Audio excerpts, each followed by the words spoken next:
नमस्कार, राम राम हरियाणा देख रहे हैं आप। मैं हूं आपके साथ सपना दीपक मध्य। बुलेटिन का आगाज करेंगे। सीएम नायब सिंह सैनी दिल्ली दौरे पर रहे, जहां पर मुख्यमंत्री सैनी ने केंद्रीय ऊर्जा मंत्री मनोहर लाल से शिष्टाचार भेंट की। इस दौरान सीएम ने प्रदेश के मुद्दों को लेकर भी केंद्रीय मंत्री मनोहर लाल से चर्चा की। और ये तस्वीरें आपको दिखा रहे नई दिल्ली से, जहां पर मुख्यमंत्री नायब सिंह सैनी ने मुलाकात की है केंद्रीय मंत्री मनोहर लाल से, जहां पर दोनों के बीच कई विषयों पर चर्चा हुई और इसी के साथ साथ ये शिष्टाचार भेंट बताया जा रहा है।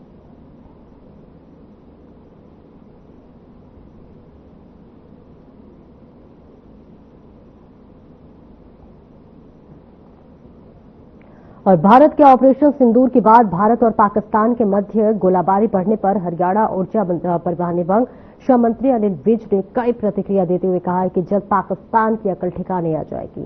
साथ ही उन्होंने अंबाला में ब्लैकआउट के ऑर्डर होने पर कहा कि सारी तैयारी रखनी चाहिए और जनता के सहयोग के बिना कुछ नहीं होता, इसलिए ब्लैकआउट के ऑर्डर निकाले गए हैं। पहले की सरकारों द्वारा लिए गए कुछ फैसलों की वजह से देश के आहत होने के संबंध में कहा कि लम्हों ने खता करी और सदियों ने सजा पाई।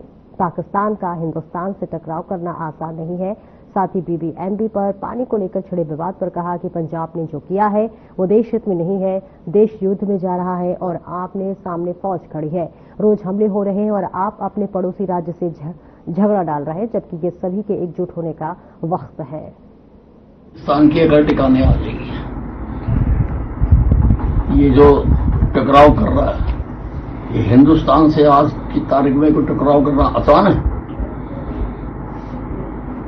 हिंदुस्तान पाकिस्तान का वो हाल कर देगा कि आइंदा ये जो इन्होंने फैक्ट्रियां खोल रखी है ना अपने वहां पर टेररिज्म की, उनको भेज भेज के हमारे भोले वाले लोगों को, अपने अच्छे लोगों को मरवाते हैं, ये कभी सोच भी नहीं पाएगा। ये देखिए, सारी तैयारी तो रखनी ही चाहिए और बिना जनता की कोऑपरेशन को कुछ भी नहीं होता। ऑर्डर निकल गए ब्लैकआउट के, लेकिन मैं लोगों को अपील करना चाहूंगा कि आप खुद भी करें। लाइट तो बंद हो जाएगी, अगर इन्वर्टर है उसको भी बंद करें, जनरेटर है उसको भी बंद करें और मोमबत्ती या मशाल लेके भी कोई काम ना करे, क्योंकि इसका मकसद यही होता है कि उनको डायरेक्शन ना पता चले कि रिहाइश कहां पे। और भारतीय सेना द्वारा आतंक के विरुद्ध चलाए जा रहे ऑपरेशन सिंदूर को ध्यान में रखते हुए फतेहाबाद पुलिस ने आम जनता के लिए एडवाइजरी जारी की है। एसपी सिद्धांत जैन ने जिलेवासियों से अपील करते हुए कहा है कि भारतीय सेना द्वारा आतंक के विरुद्ध चलाए जा रहे ऑपरेशन सिंदूर को मद्देनजर आपात स्थिति में जरूरी दिशा निर्देशों का पालन करें, सावधान रहें, घबराए नहीं और हवाई हमलों और अफवाहों के दौर पे नागरिक क्या करे? सबसे पहले जान बचाना प्राथमिकता है। घरों में इमरजेंसी किट तैयार रखें, अफवाहों से बचें, मानसिक संतुलन बनाए रखें, अपने आप ने समुदाय के जो है जुड़े और याद रखें कि हिम्मत शोर नहीं करती, तैयारी करती है। द्वारा चलाए जा रहे सैन्य कार्रवाई के संदर्भ में सभी नागरिकों के लिए एडवाइजरी जारी कर रही है, जिसमें दिशा निर्देश निम्न प्रकार से हैं। सर्वप्रथम तो सावधान रहें, घबराएं नहीं। सबसे पहले जान बचाना प्राथमिकता है।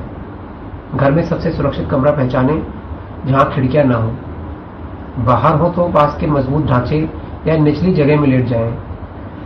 सबसे इम्पोर्टेंट जो यह है कि तत्काल रिकॉर्डिंग या वीडियो बनाने के लिए बाहर न दौड़ें। जो इमरजेंसी किट तैयार रखें, पहचान पत्र, जरूरी दवाइयाँ, पानी, सूखा खाना, मोबाइल चार्जर, फ्लैश लाइट, ये सभी एक किट बैग में रखें जो तुरंत उठाकर निकाला जा सके। अफवाहों से बचें, केवल आधिकारिक सूचना पर ही भरोसा करें। गहरी सांस लें, कभी भी कोई पैनिक की सिचुएशन में न आए, मानसिक संतुलन बनाए रखें। बच्चों से डर की बात ना करें, दिनचर्या बनाए रखें, अपना नॉर्मल रूटीन जारी रखें। समुदाय के साथ जुड़ें, पड़ोसियों से संपर्क रखें, बुजुर्गों की सहायता करें। कुछ फैक्ट चेक की वेबसाइट जैसे PIB फैक्ट चेक इत्यादि का आप इस्तेमाल कर सकते हैं। याद रखें, हिम्मत शोर नहीं करती, तैयारी करती है। आप सैनिक नहीं हैं, लेकिन राष्ट्र की हिम्मत आप हैं। घबराए नहीं, सतर्क रहें, संगठित रहें और सकारात्मक रहें। धन्यवाद। और भारत सरकार ने पहलगाम आतंकी हमले का प्रतिशोध लेते हुए ऑपरेशन सिंदूर चलाया है। जी हां, आपको बता दें कि पाकिस्तान और POK में आतंकी कैंपों पर सीधे स्ट्राइक कर आतंकियों का खात्मा करने का काम भी किया है।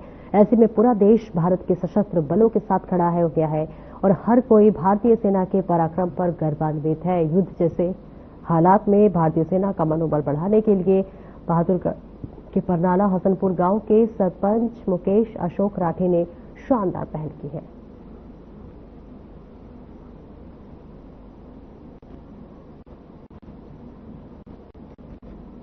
जो सिंदूर ऑपरेशन भारत ने किया है पाकिस्तान के विरुद्ध, वो एक तारीफ के काबिल है। उसके लिए मैं अपने 5 साल का जो सरपंच का मानदेय है वो भारत सरकार को देती हूँ सहायता कोष में, ताकि उनको मोटिवेट किया जाए, जो भी वो एफर्ट डाल रहे हैं उनके काम आ सके। सरपंच प्रतिनिधि अशोक राठी, जो 5 साल का सरपंच का कार्यकाल है, उसमें 5,000 रुपये पर मंथ के हिसाब से साल का 60,000 बनता है और 5 साल का 3 लाख।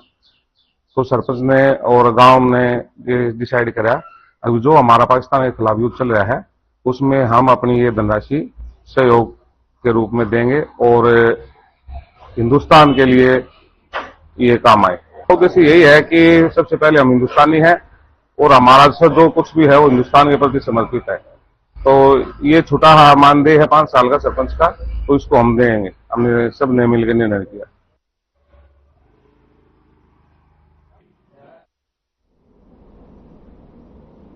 और पाकिस्तान के खिलाफ चल रही जंग के बीच महेंद्रगढ़ की जामा मस्जिद में शुक्रवार को जुमे की नमाज शांति और सौहार्द के साथ अदा की गई और जिला प्रशासन की तरफ से सुरक्षा के पुख्ता इंतजाम किए गए थे और इसी के साथ पुलिस बल मस्जिद परिसर के आसपास तैनात रहे।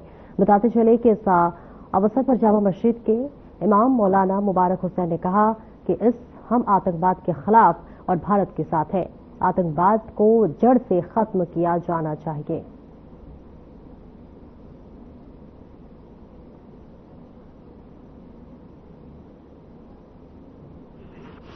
हम तो आतंकवाद के खिलाफ ही हैं और तो ऐसे यहाँ पर सब लिए सभी भाई हैं, बड़े जितने मुसलमान भाई हैं सभी के लिए उनके लिए दुआ कर रहे हैं कि भाई आतंक खत्म होना चाहिए।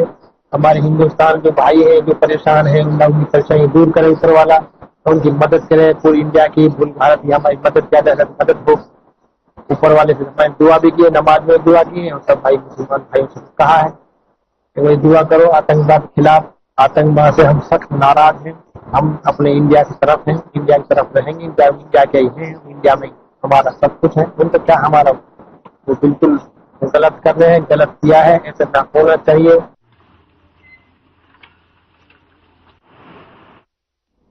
और चंडीगढ़ सेक्टर 3 स्थित एमएलए हॉस्टल में बम की सूचना के बाद पुलिस बल पहुंचा, जहां पुलिस ने पार्किंग परिसर में सर्च ऑपरेशन चलाया। पुलिस के साथ ही बम स्क्वाड फायर ब्रिगेड भी मौके पर पहुंचा। बता दें कि टीम ने जब यहां पर जांच की तो कुछ भी नहीं मिला।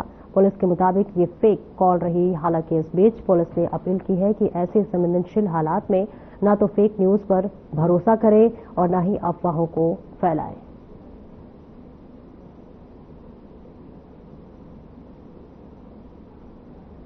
और देखिए चंडीगढ़ से तस्वीरें दिखा रहे जहां एमएलए हॉस्टल पहुंचा पुलिस बल और बम स्क्वाड के साथ पहुंचा हुआ है। जांच पड़ताल की जा रही है। सीधी तस्वीर आपको दिखा रहे हैं चंडीगढ़ से और बम स्क्वाड के साथ यहां पर पूरा पुलिस का जाब्ता पहुंचा। और इसी के साथ साथ पुलिस को आपको बता दें कि हालांकि बम की सूचना मिली थी, लेकिन लोगों से ये जरूर अपील की गई कि आप अफवाहों से बचे रहें, अफवाहों पर बिल्कुल ध्यान न दें, सभी चीज सही है। लेकिन फिलहाल की तस्वीर आपको चंडीगढ़ से दिखा रहे हैं जहां पर पुलिस को यहां पर बम की सूचना मिली थी, जिसके बाद अफरा तफरी का माहौल मच गया। पुलिस हालांकि सबको सतर्क और अलर्ट रहने के लिए बोल रही थी, अफवाहों को भी देखिए फैलाने से रोक रही थी। और ऐसे में एमएलए हॉस्टल पुलिस बल पहुंचा, बम स्क्वाड के साथ पहुंचा हुआ था, पूरी तैयारी के साथ पुलिस बल पहुंचा हुआ था। और जब तहकीकात की गई, इंक्वायरी की गई तो देखिए फिलहाल कुछ सामने नहीं आया, जिसके बाद से वो जरूर पुलिस की तरफ से ये अपील की गई कि देखिए अफवाहों पर ध्यान न दें, सतर्क रहे जरूर, लेकिन फिलहाल ऐसी कोई घबराने की जरूरत नहीं है, सभी कुछ ठीक है। और चंडीगढ़ में जरूरी खाद्य वस्तु कानून लागू हो गया है और अब दुकानदारों को खाद्य सामग्री की सरकार को जानकारी देनी होगी। जी हां, आपको बता दें कि इससे खाने पीने की चीजों की कालाबाजारी करने पर रोक लगेगी। शिकायत मिलने पर कड़ी कार्रवाई की जाएगी और इसके आदेश चंडीगढ़ के डीसी ने जारी किए हैं।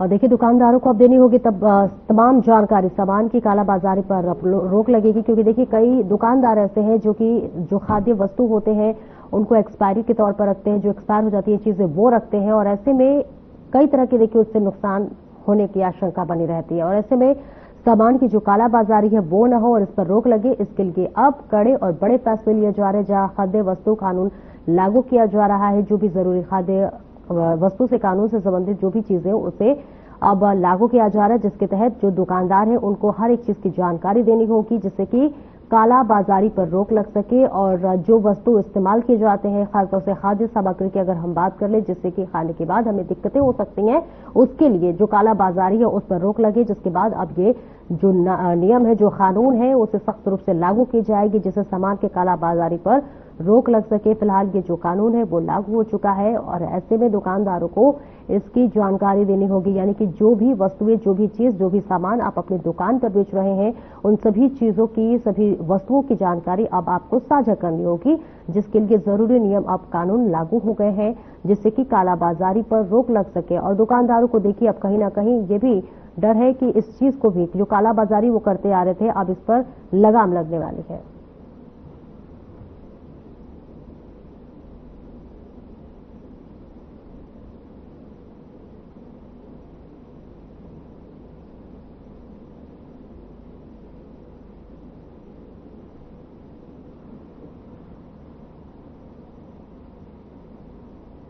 और गीता मनीषी स्वामी ज्ञानानंद महाराज भिवानी पहुंचे, जहां पर भिवानी के अनेक कार्यक्रमों में उन्होंने शिरकत की। इसी के तहत गीता मनीषी ज्ञानचंद महाराज ने दिनोद गेट अंचल अस्पताल और भिवानी के रोहतक गेट स्थित बजरंग बली कॉलोनी में गीता संदेश कार्यक्रम में भाग लिया।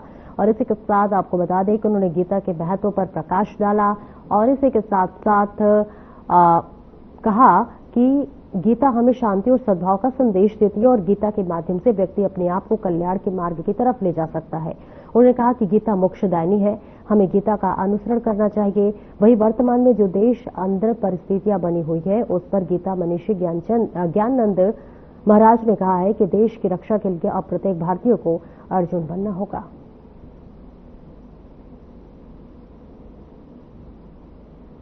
वस्तुतः गीता का संदेश शांति और सद्भाव का ही है, लेकिन यदि अर्जुन अपने कर्तव्य से पीछे हटता है और उस समय उसका कर्तव्य अपने राष्ट्र स्वाभिमान की, अपनी परंपराओं के सम्मान की रक्षा का होता है, तो भगवान कृष्ण भी कहते हैं कि तस्मात् युध्यस्व भारत, है अर्जुन, भारत की संतान उठ जाग अपने कर्तव्य के लिए खड़ा हो। इस समय हमें लगता है कि राष्ट्र के समक्ष जो चुनौती है, उस चुनौती का प्रत्येक भारतवासी को मिलकर, एक होकर, दृढ़ साहस के साथ, आत्मविश्वास के साथ मजबूती से सामना करना चाहिए, ताकि राष्ट्र का स्वाभिमान पूरे विश्व में और अधिक दृढ़ता से मुखरित हो।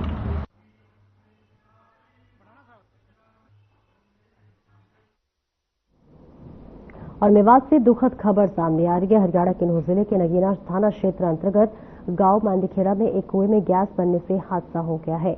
बारी बारी से कुएं में एक दूसरे को बचाने गए 3 लोगों की मौत हो गई है। जानकारी के अनुसार मांडीखेड़ा गांव का किसान रसीद जब अपने खेतों में पानी भरने के लिए सुबह खेतों पर पहुंचा तो बोरिंग में कुछ कमी के चलते वो कुआं में उतरा। कुएं में उतरते ही रसीद जहरीली गैस से बेहोश हो गया। जैसे कि वहां पर खड़े अन्य लोगों को इसके बेहोश होने का पता चला तो 2 अन्य लोग भी कुएं में उसे बचाने के लिए उतर गए और वो भी बेहोश हो गए। जब तीनों लोग कुएं से बाहर नहीं आए तो पता चला कि तीनों की कुएं में बन रही गैस के चलते मौत हो गई है।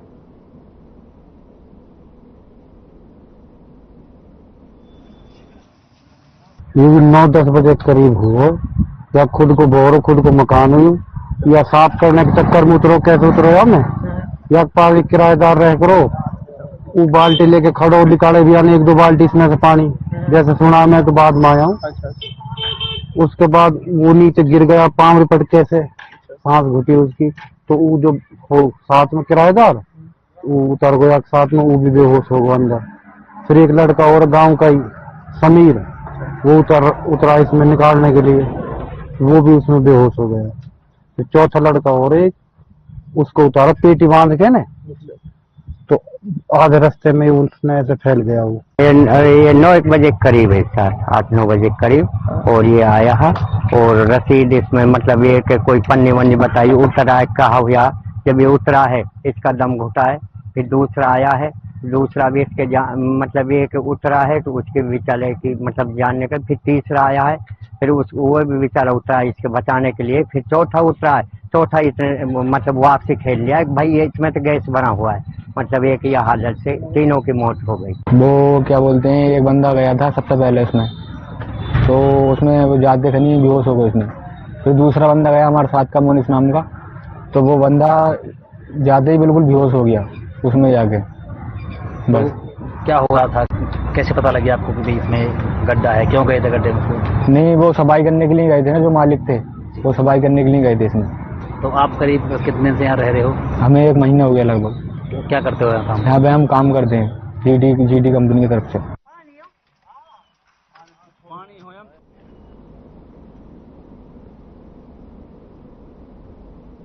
भारत और पाकिस्तान के बीच बढ़ते तनाव की स्थिति के मद्देनजर सभी विभागों की तरफ से कर्मचारियों की छुट्टियां रद्द की जा रही हैं, ताकि आपातकाल की स्थिति उत्पन्न होने पर उनसे आसानी से निपटा जा सके। इसी कड़ी में अब चीफ सेक्रेटरी के निर्देशों के बाद हरियाणा विद्यालय शिक्षा बोर्ड ने भी अपने सभी कर्मचारियों की छुट्टियां अगले आदेशों तक रद्द करने के आदेश दे दिए हैं। इस बारे में जानकारी देते हुए हरियाणा विद्यालय शिक्षा बोर्ड के चेयरमैन डॉक्टर पवन कुमार ने बताया है कि भारत पाकिस्तान के बीच बढ़ते तनाव की स्थिति के मद्देनजर चीफ सेक्रेटरी के आदेशों के बाद हरियाणा विद्यालय शिक्षा बोर्ड ने भी सभी कर्मचारियों की छुट्टियां रद्द करने के आदेश दे दिए हैं। उन्होंने बताया है कि ये आदेश आगामी आदेशों तक जारी रहेंगे।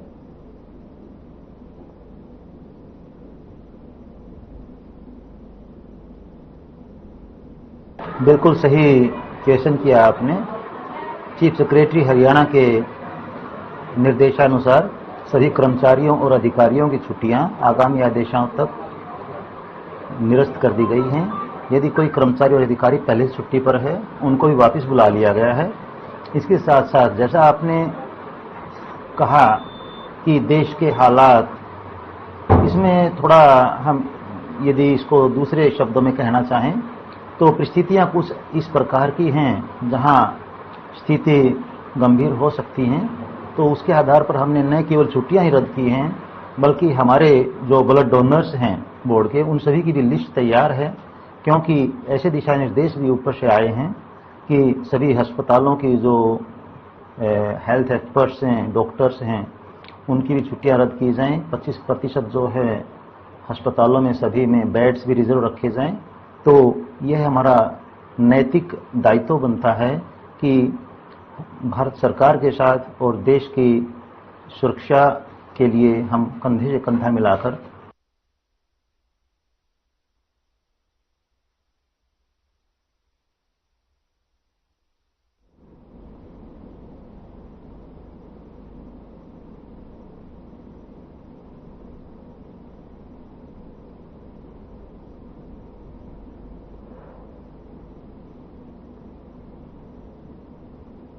ऑपरेशन सिंदूर को लेकर भारत पाक सीमा पर चल रहे तनाव और गोलीबारी को देखते हुए हरियाणा में सभी कर्मचारियों की जो छुट्टियां हैं उन्हें फिलहाल रद्द कर दी गई हैं। साथ ही स्वास्थ्य विभाग में मेडिकल पैरामेडिकल की छुट्टियां रद्द करने के आदेश दिए गए हैं।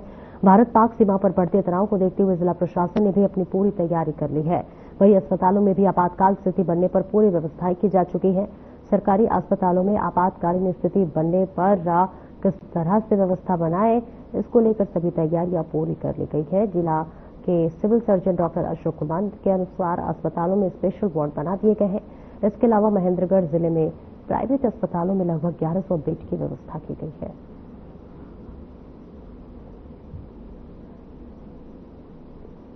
जी, जो भारत के द्वारा जो सिंदूर ऑपरेशन किया जा रहा है और जो सीमा के ऊपर भारत और पाक में जो तनाव है, उसके मद्देनजर हमने जो स्वास्थ्य विभाग ने हमारी जो मेडिकल और पैरामेडिकल स्टाफ की छुट्टियां हैं वो रद्द कर दी हैं कि किसी को भी सिर्फ आपात स्थिति को छोड़ते हुए कोई छुट्टी जो लंबी छुट्टियां हैं वो सारी कैंसिल कर दी गई हैं।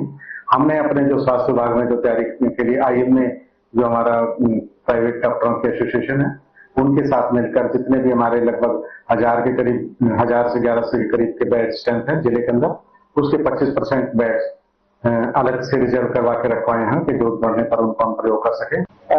ऑपरेशन सिंदूर के बाद की जो सिचुएशन इमर्ज हो रही है उसको देखते हुए प्रशासन अपनी तरफ से पूरी व्यवस्थाएं कर रहा है। एक मॉक ड्रिल अभी हमने प्लान की थी और इसके अलावा हम जितने भी हमारे नीचे गांव लेवल तक के जो हमारे अधिकारीगण हैं उनको हम यही सूचित कर रहे हैं कि पूरी व्यवस्था आप बना के रखें ताकि इस तरह की कोई भी इवेंचुअलिटी रहे तो हमारी सभी चीजें तैयार हों। हाँ, ऊपर से आदेश है कि कोई भी अधिकारी या कर्मचारी अपने हेडक्वार्टर नहीं छोड़ेगा और जैसे निर्देश ऊपर से आएंगे उसका पालन करें।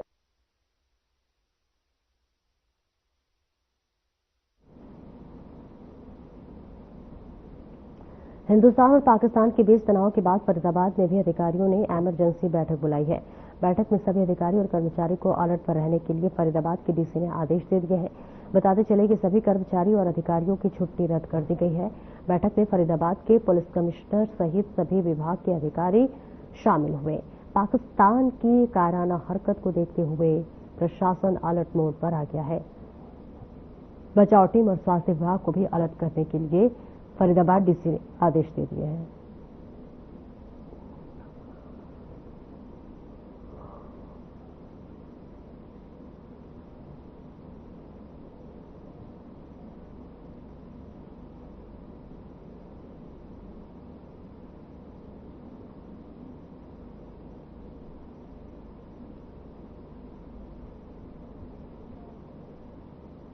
हरियाणा सरकार के मुख्य सचिव कार्यालय द्वारा निर्देश जारी कर दिए गए हैं। विभिन्न विभागों, बोर्डों, निगमों, उपक्रमों और विश्वविद्यालयों आदि के अधिकारी या कर्मचारी अपना मुख्यालय या फिर स्टेशन राज्य के अंदर कायम करें। इसके अलावा कोई भी कर्मचारी आगामी आदेशों तक अपना मुख्यालय या फिर स्टेशन न छोड़े। इस बीच चंडीगढ़ से तस्वीर है।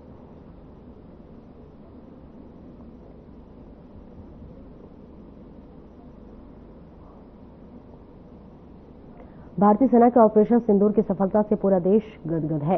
इसमें भिवानी के वीर सैनिकों के गांव बापोड़ा की खुशी कुछ खास है, क्योंकि अभियान की सफलता का किस्सा देश दुनिया को जिस विंग कमांडर व्योमिका सिंह ने सुनाया है वो बापोड़ा की बहू है। जी हां, बताते चले कि व्योमिका सिंह भिवानी जिले के बापोड़ा गांव की है बहू है। व्योमिका सिंह का जन्म लखनऊ में हुआ है।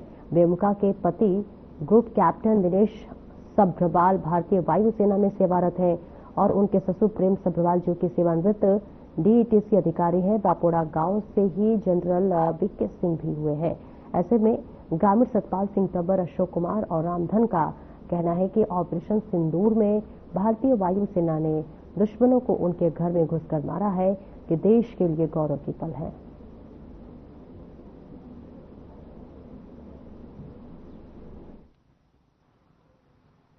सरकार ने जो काम किया है वो एक बहुत सराहनीय है। पूरा गांव में, परिवार में बहुत खुशी का माहौल है और तो हम ज्यादा क्या बताएं इसके बारे में। तैयार हैं, बिल्कुल जाने के लिए तैयार हैं। का जरूरत पड़ेगी तो देश को हम उसी टाइम जाने के लिए तैयार हैं। उसने बहुत बढ़िया काम किया है। हमें रामसुख परिवार है, सिमरबाग गोट है हमारा। एक दर्जे के 40 घर है हमारे।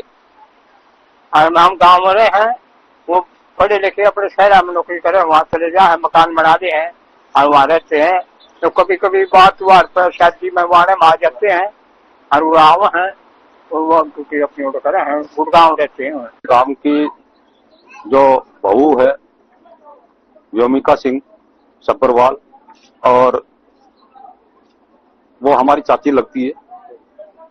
हमारे चाचा दिनेश सब्रवाल वो भी ग्रुप कैप्टन है और हमारे जो दादाजी हैं प्रेमचंद सब्रवाल जी वो रिटायर्ड कमिश्नर साहब।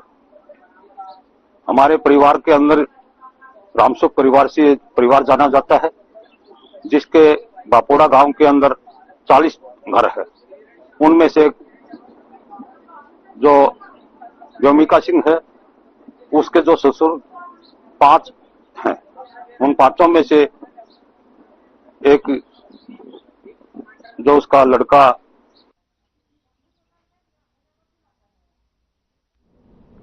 और नारनौद के बिजली निगम कार्यालय के प्रांगण में भारतीय मजदूर संघ से संबंधित हरियाणा अनुबंधित विद्युत कर्मचारी संघ की तरफ से एक गेट मीटिंग का आयोजन किया गया। गेट मीटिंग के दौरान कर्मचारियों ने भारत माता की जय, वंदे मातरम और इंकलाब के नारे लगाए। इस दौरान कर्मचारियों ने कहा कि भारत पाक के बीच युद्ध के बादल मंडरा रहे हैं और किसी भी समय भयंकर युद्ध हो सकता है। कर्मचारी नेता सुरेंद्र ने कहा कि ये मीटिंग अनुबंधित विद्युत कर्मचारियों की थी और उनकी यूनियन ने फैसला किया है कि भारत पाक के युद्ध की स्थिति बनी हुई है। युद्ध की स्थिति में बिजली कर्मचारियों की अहम भूमिका हो जाती है और हमने निर्णय लिया है कि आपात स्थिति में हम 24 घंटे ड्यूटी देने के लिए तैयार रहेंगे।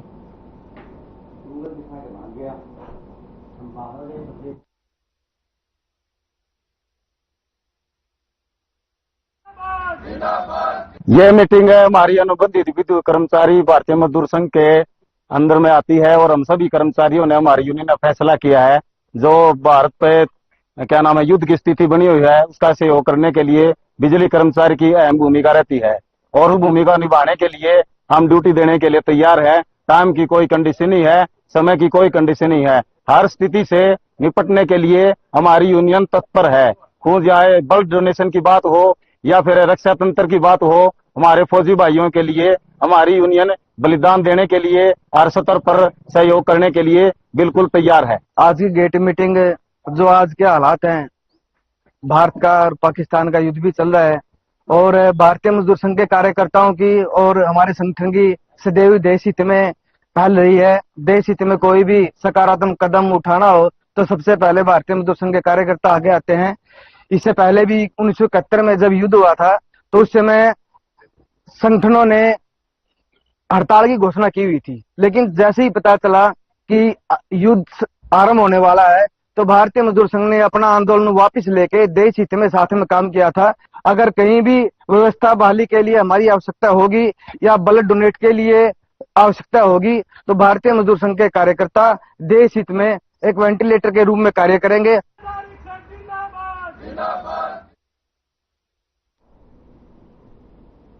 फिलहाल इस बुलेटिन में इतना ही। नमस्कार।